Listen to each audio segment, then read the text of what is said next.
Bonjour les amis, j'espère que vous allez bien. Ouais, il est vachement tôt, hein, il est à peine 5 heures du matin, samedi 13 septembre. Donc en fait, bienvenue déjà sur ma chaîne Roboboxing et autres sports, où on va parler évidemment qu'on y est, hein, puisque c'est dans la nuit de samedi à dimanche.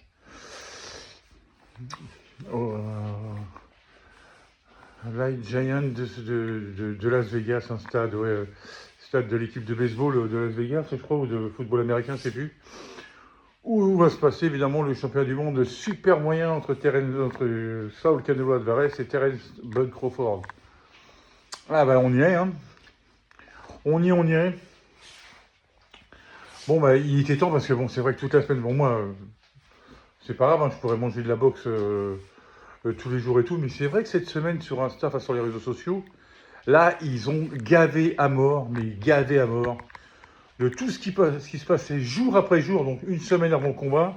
Bon, c'était déjà pas mal avant, mais là, cette semaine, ça a été particulièrement à la limite de la saturation, hein, pour certains, hein, parce qu'il y a quand même pas mal de chaînes de YouTube que j'écoutais tous les jours et tout, qui disaient, bon, là, il y en a marre, il faut que le combat ait lieu, parce que du Canelo et du Terence Bud Crawford, on a mangé à tout va. Et c'est vrai. Tous les jours, c'était ou l'un ou l'autre, des émissions, des documentaires. Alors celui de Netflix, il est bien, il est très bien, hein. Des documentaires sur les deux boxeurs, et puis alors, et les pronos, et quelles sont les chances de l'un, quelles sont les chances de l'autre. Oui, il monte de deux catégories, voire trois, parce que c'est vrai qu'il avait qu'un combat en super welter, Crawford. Donc, à la base, il vient des poids légers, hein. Donc, vous voyez un peu le saut. Bon, même si Canelo, on le sait tous, il a commencé en super welter, hein, sa carrière, ou welter, je sais plus. Mais enfin bon, bref. Ça fait un grand saut en avant quand même, hein. Donc là, il faut que le combat ait lieu. Comme ça, je dis pas qu'après on n'en parle plus, non, non, parce qu'après on va en parler. Si c'est Canelo qui gagne, ils vont dire ouais, bon, c'est normal. C'était sa catégorie, une catégorie où il domine depuis 5-6 ans et tout. Son poids normal et tout, alors que Crawford a fait un bond de. Si c'est Crawford qui gagne, ça va être historique. Donc là, à la limite, après, il peut poser les ceintures, dire ciao la foule. Et 42 combats, 0 défaite, 0 nul. C'est bon. De toute façon, bon. Canelo, lui, il est déjà dans le Hall of Fame. Bud Crawford va y être aussi, donc de toute façon, voilà. C'est sûr que Canelo a plus à perdre que Crawford, étant donné que c'est lui qui fait monter Enfin, c'est pas lui qui veut monter, c'est Crawford qui voulait se combattre depuis un moment, qui monte de deux catégories, voire trois. Et voilà. Donc il prend quand même, quand vous montez de deux catégories, vous prenez 6-7 kilos quand même, hein.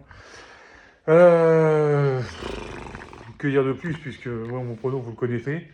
J'aime les deux boxeurs de toute façon, hein. Si Crawford gagne, je serais super content. De toute façon, je serais super content. Il y a un truc où je serais peut-être déçu, c'est que si on voit un combat de merde. Si on voit un combat trop tactique, chacun campe sur ses positions, calcule en fonction des rounds et tout, là, je serais déçu. Je m'attends pas non plus à un combat genre Beterbiev Bivol, les deux, hein, parce que, ou un Canelo Golovkin 1 et 2,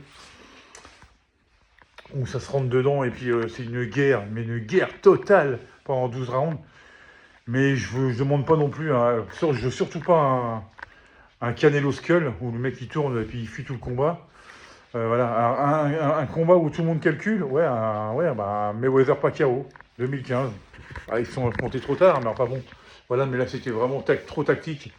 Et à part les trois premiers rounds qui étaient vraiment pas mal, le reste du combat on s'est fait chier. Donc non, non, je veux un combat, j'aimerais bien que, voilà. Ok qu'il y ait de la tactique pour, voilà, mais au moins que ça se rentre dedans quand il faut que ça se rentre dedans. Je ne demande pas non plus un Hagler-Léonard, ou un Ernst Léonard, ou un Duran Léonard, ou un Duran Hagler. Donc, de ces quatre-là, c'était la guerre à chaque fois. Je ne demande pas ça non plus, parce qu'on ne l'aura pas de toute façon. Mais un combat un minimum engagé, hein, on se lève quand même à 4 heures du matin. Bon, il n'y a pas que ce combat-là, il y a Mbili, j'espère qu'il va gagner, hein. Je sais plus quel est son adversaire, mais c'est un dur à cuire, et un peu arrogant à mon avis, donc j'espère qu'Mbili va le calmer. Donc on y est, et j'ai hâte d'y être, j'ai hâte de passer cette journée et d'être demain à la même heure, euh, devant mon écran, sur mon vélo d'appartement, en train de transpirer en même temps qu'eux. Voilà, ça va être bien. Et puis voilà, et puis le lendemain, il y a Inoue qui combat. Donc c'est bien, ça c'est bien aussi. Un bon week-end box. Et puis voilà, après, c'est sûr que qu'est-ce que ça va être. Alors, d'un côté, on est pressé diète, et puis après, vous dire, mais le dénouement de ce combat, ça va être quoi? Parce que là, après, ça va parler. Hein. Là, attendez-vous toute la semaine à avoir des débriefs sur le combat de la part de Box Attitude, RMC Fight Club. Ah ouais, je vous dis, Dato Boxing et tout ça. Enfin bon, super, hein, super, ça va être bien. Bah, même le mien, vous aurez le droit. Bon, moi, je suis beaucoup moins populaire, hein, mais c'est pas grave. Hein. Ah, j'aimerais bien arriver à 100 abonnés. Hein, j'en suis à 98. Hein, un petit effort, hein, ça serait bien. Non, non, mais voilà. Donc, bon, on verra bien. Hein, on verra bien ce que... Alors, apparemment, c'est beaucoup plus équilibré chez les bookmakers qu'il y a 3-4 mois. Avant, tout le monde donnait Canelo. Maintenant, c'est, allez, 1 sur 2, voire 1 sur 3 quand même, qui donne Bud Crawford. Moi, je vous dis, de préférence, en préférence, franchement, je kiffe Crawford. Crawford, franchement, en garde, en droitier, en gaucher. Bon, même si c'est plus en gaucher, mais je le kiffe, je le surkiffe. Et Canelo, pareil. Canelo, j'ai sur le crâne, hein, j'ai tatoué sur le crâne. Hein. Donc Canelo, même si, oui, comme dit tout le monde, il est sur le déclin. Bon, voilà. Mais enfin bon, le mec, il a commencé sa carrière professionnelle à 15 ans. Il a 67 combats. 67 combats, donc 63 victoires, 2 nuls, 2 défaites. À un moment donné, c'est vrai que ça use. Il a 34 ans. Je trouve qu'il n'est pas trop marqué. Hein. Mais c'est vrai que là, il se contente de peu sur ses derniers combats. Il donne moins de coups. Parce qu'il est sûr que quand il prend des coups, il ne bouge pas. Donc c'est un bulldozer qu'il avance, un rouleau compresseur. Mais il ne donne pas beaucoup de coups. Donc ces combats sont un peu moins kiffants. C'est vrai, je le reconnais.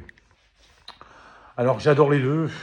Mais je vous dis, comme faut un prono, et je pense que dans la logique des choses, j'ai même dit dans la logique des choses, parce que dans le sport, il n'y a plus de logique. Hein. Surtout en boxe, hein, sur un coup, vous savez ce que ça donne.